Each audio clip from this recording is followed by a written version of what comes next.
Now that we are familiar with all the statistics and monitoring features of Apache NiFi, let's see how they work in practice. The focus of this demo is to explore the NiFi summary page. First we will get known the operating and analyzing principle of the 5-minute and historical statistics of each component. And then we will navigate through the system diagnostics dialog, which is linked to the NiFi summary page. Well, then let's get started. We can see on our canvas what we've made so far. This is the actual data flow, including the dropped custom processor, which is disabled though. In this view you can already see the 5-minute statistic in each of the processors, which are being updated in real time as soon as the data flow gets started. After some refreshes, we see how the statistics start counting. The same information, just a little bit more structured, you can see in the NiFi summary page.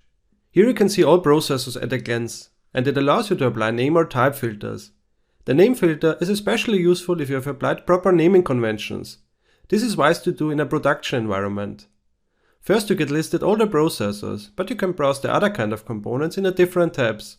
We've just been using connections so far, and as the process group you get only shown the NiFi root process group. Let's navigate back to our processor.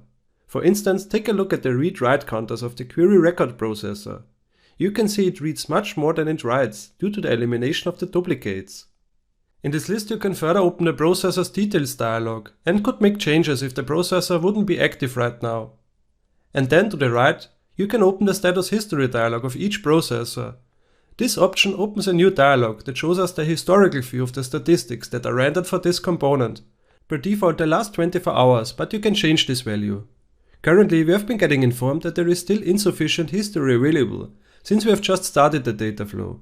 However, after some tries we can enter it, even though we won't see a lot of information yet, but enough for demonstration purposes. The right hand side of the dialog provides a drop-down list of the different types of metrics to render in the graph below.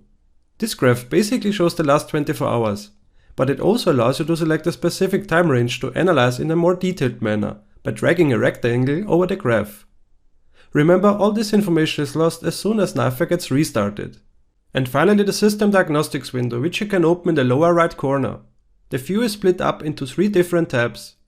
The first one shows statistics about the Java virtual machine, above all the heap sizes, but also about the garbage collection and how long the Apache NiFi service has been running.